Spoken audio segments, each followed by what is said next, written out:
ওহো, বেশ ঠান্ডা পড়েছে। এই হাড় কাঁপানো ঠান্ডাতে পিঠে পুলি খেতে দারুণ লাগে। আমার তো ভীষণ ভালো লাগে। রোজ এক এক রকম পিঠা তৈরি করলে তো আমার খেতে দারুণ লাগে। তো আবার চলে এলাম একটা পিঠা রেসিপি নিয়ে। সিম্পলি উর্মিতে আপনাদের সকলকে স্বাগত রইল। আশা করি আপনারা সকলেই খুব ভালো আছেন। তো চলুন, আজ আমি চিটার পিঠা বানাবো, কিন্তু হাত দিয়ে বানাবো না। তো কিভাবে বানিয়েছি চলুন দেখে নেওয়া যাক। তো তার জন্য চালের গুঁড়ো আমি 1 কাপ নিয়েছি আর অল্প একটু লবণ দিয়েছি।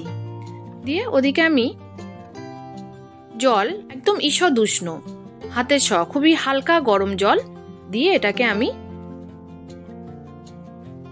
মাখিয়ে নেব। প্রথমে ব্যাটারটা একটু তৈরি করে নেব। প্রথমে অল্প অল্প করে জল দিয়েই আমি মাখতে থাকবো, একেবারে দেব না, দিলে তাহলে লাম্পস পড়ে যাওয়ার সম্ভাবনা থাকে। আর একটুও দিলাম, দিয়ে ভালো করে পরে আরেকটুও দিয়েছি, দিয়ে এই দেখুন পাতলা একটা ব্যাটার তৈরি করে নিয়েছি। একদম ঘন ব্যাটার করলে কিন্তু হবে না, এটার জন্য একদম পাতলা ব্যাটার করতে হবে। এবার ননস্টিক ফ্রাইং প্যান আমি নিয়েছি, একটু অয়েল ব্রাশ করে নেব। এটা আগেকার দিনে উনানে বানাতো, উনানে হাত চিটিয়ে চিটিয়ে। তো এখানে তো হাত চিটিয়ে করলে গ্যাসটা প্রচন্ড নোংরা হয়ে যাবে, তো ওই জন্য হাত না লাগিয়েই দেখুন আমি চামচ দিয়েই দিচ্ছি, কিন্তু একদম জালিদার হচ্ছে।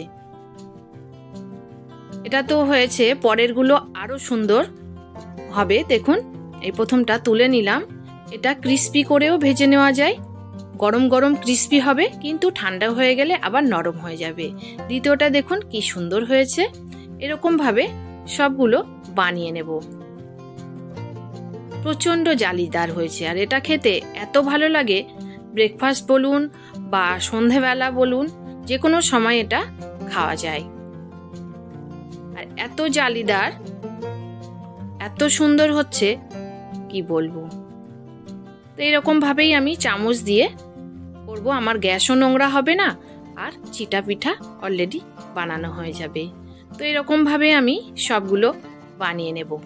আর দেখতে থাকুন কত পাতলা, এত পাতলা। আর দেখুন এটা ক্রিস্পি করেছি, এই ক্রিস্পি ক্রিস্পি হবে গরম গরম, কিন্তু ঠান্ডা হয়ে গেলে একদম নরম তুলতুলে। প্রথমে আমি দেখিয়েছি কত নরম, আর খেজুরের গুড় দিয়ে খেতে দারুণ লাগে। তো এরকম ভাবে সবগুলো আমি বানিয়ে নিয়েছি, বানিয়ে তুলে নিচ্ছি।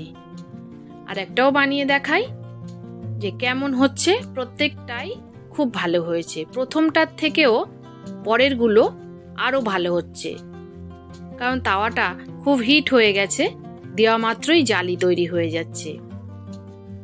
তো একদম রেডি হয়ে গেছে, সবগুলো বানিয়ে নিয়েছি, একে একে প্লেটে তুলে নেব। তো কেমন লাগলো আমার এই বিনা হাত ব্যবহার করে চিটা রুটি?